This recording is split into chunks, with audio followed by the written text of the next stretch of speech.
What if everything suddenly disappeared? What if it was water, fire, a robbery? What would I do if my entire game collection just suddenly disappeared? Would I restart my collection? If I did, how would I do it? This is a theoretical discussion on how I might restart my game collection if it suddenly disappeared. After going through the 5 stages of grief, an emphasis on anger. Well, this is just perfect. I think eventually I would go ahead and rebuild my game collection. I think it would be very painful, but I think ultimately, at the core, I am a collector and a gamer, and I don't think I can imagine my life ever without video games. So, in a cheesy way, you cannot really take the collect out of the collector. Boo! You stink! So the first console I would choose to add to my collection, and although I think this would be kind of a shock to people, I think I would choose the Nintendo Wii. And before you click off, let me explain. The Nintendo Wii is easily moddable. So we're talking about I have nothing in my collection, and so I would choose to do a homebrew mod to my Wii where I can get NES, Super Nintendo, N64, although it does not emulate very well, GameCube, and if you really were motivated, you could even do Wii. Now, I'm not saying that emulation is a substitute for collecting, because it's not, but at the core, I am a gamer, so I would want to have access to some of those popular Nintendo games while I try to rebuild my collection. So, homebrewing a Nintendo Wii, especially if you can get any of those like Nintendo Classic controllers, because they actually fit in the bottom of the Wiimote, I would do that to basically kind of fill in that need to play those games while I'm looking for the physical cartridges. Now, I'm not saying that emulation is okay, but in this case, hey, someone stole my shit, so what do you want me to do? Another thing the Nintendo Wii can emulate very well, by the way, is the Game Boy and the Game Boy Advance, with just a ton of titles. Like, collecting for the Pokemon stuff, Pokemon games are like hundreds of dollars, and although I would much rather have a physical copy of it, with the 3DS store shutting down, there really isn't like a reasonable way to add those to your collection. So I think in this case, emulation's okay. I think ultimately I would try to go look for the physical copies and eventually add them to my collection, even though the prices are like ridiculous. But the Nintendo Wii itself is like really cheap. Like you can find one anywhere from like $50 to like $100, depending on what you get in the bundle. And an SD card, if you're going for like the older style ones, can be anywhere from like $12 to $15. And so you're talking about like an investment of like $60 to $70 to have an entire library of games to hold you over until you can physically add them to your collection. So the next one on my list, and it kills me to say that I would not be adding a PS5 to my collection anytime soon, and that's really because of the cost. So with that in mind, I would go with the PS4 Pro. A PS4 Pro has 4K capability, and ultimately, currently I've been using my PS5 as a glorified PS4. I think I've been playing my PS4 way more on my PS5 than I ever did when I had my PS4. And so with the PS4, like either a Slim or a Pro, I'd like to have the Pro. I think that would be a reasonable investment into rebuilding the collection. Now, you can add this console to your collection for like $200 or less, which ultimately, if I was going to give myself some sort of budget throughout this whole process, realistically, I think I'd only be able to have like $100 or $200 extra a month to put towards video games. And so the first month being the Wii would be somewhere around that like $70 mark, and that leaves a little bit of wiggle room for any like local pickups, anything that kind of crops up. But in the second month, it would be like a PS4 Pro, and that would pretty much be the budget of that month. But collecting for the PS4 currently is like really cheap. Like if you ever go to GameStop, they have those like buy two, get one free, buy two, or like get 4 games for like $20 or less, or whatever their deals are. They're ungodly cheap, and the PS4 has like ridiculous titles. You can get the Uncharted collection, Persona 5, God of War, Horizon Zero Dawn, and all of these games are like dirt cheap. I'm pretty sure Persona 5 is still running less than like $10, and so you can get a lot of bang for your buck with the PS4. So for my second addition to the game collection, a PS4 Pro is kind of a no-brainer. So before we move on and buy more game consoles, what are we playing them on? So my game room is gone, right?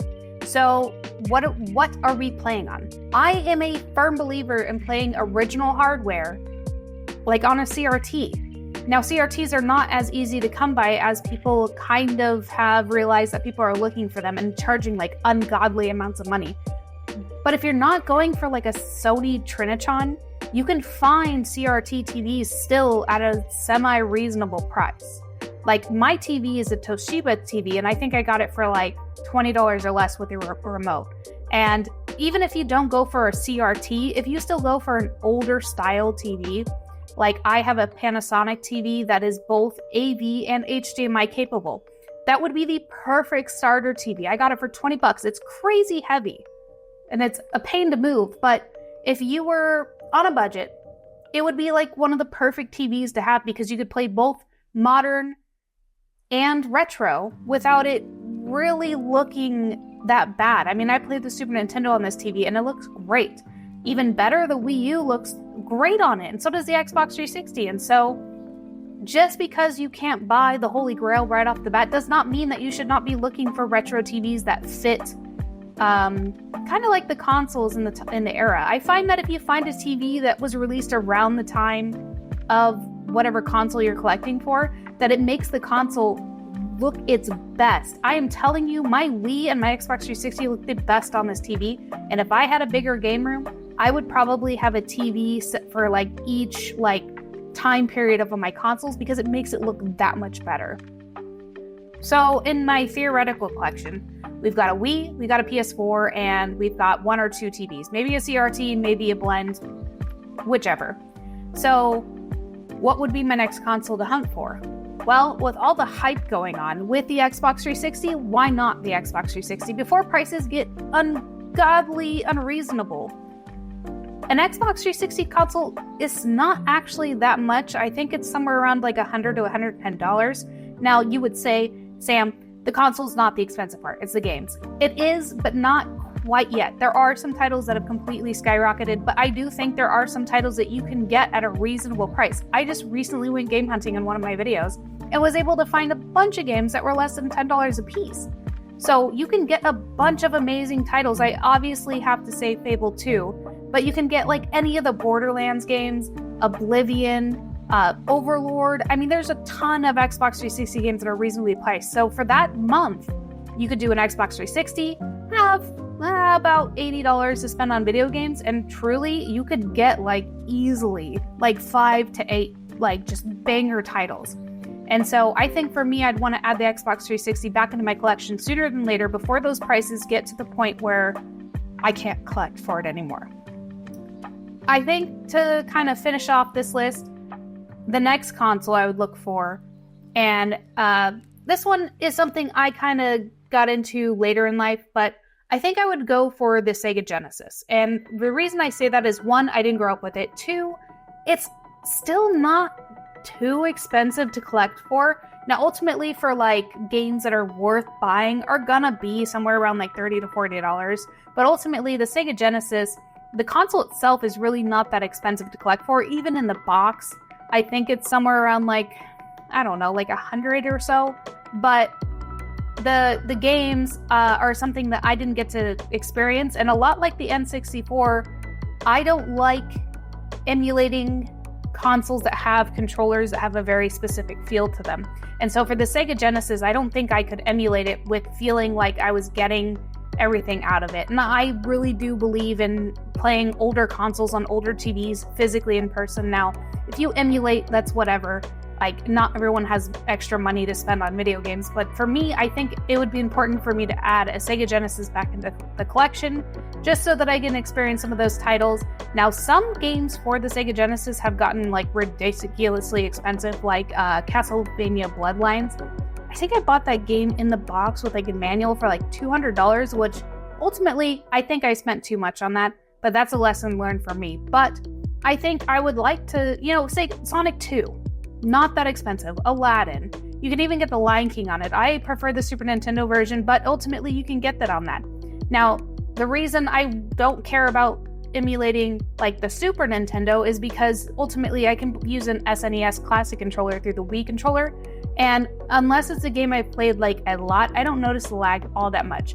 Whereas with the Sega Genesis, I think that it's just the button mapping is a little too strange to try to emulate. So a Sega Genesis would be a great addition. So ultimately, my game collection is gone. Something has happened to it, and although it might seem a little strange, I got the Wii, the PlayStation 4, the Xbox 360, and a Sega Genesis. And I think that would be a really solid start to a new collection.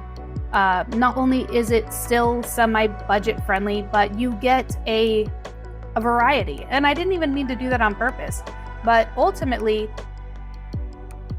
I don't know if I could ever rebuild my collection the way it is. I've been building this collection for years. Like, a lot of years. And so I don't think I could ever do what I've done.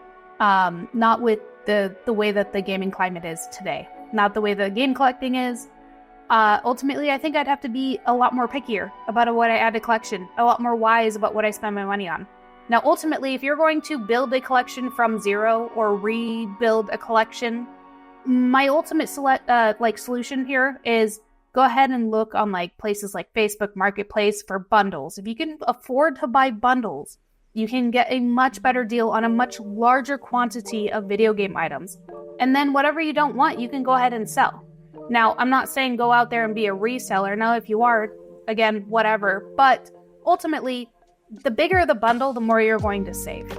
And if you can sell stuff to get a little bit money back to go ahead and feed it back into your collection, that's even better. Pawn shops are really not that bad. I think they're actually a pretty decent place to find video games. They turn out to be better than most thrift stores that I go to. So checking out thrift stores, grabbing up titles as you see them, and then paying attention to GameStop. They have, for some reason over the last year or so, had better deals than they've had in the past. So paying attention to GameStop, picking up titles as you see them. Ultimately, game collecting is it's an opportunity.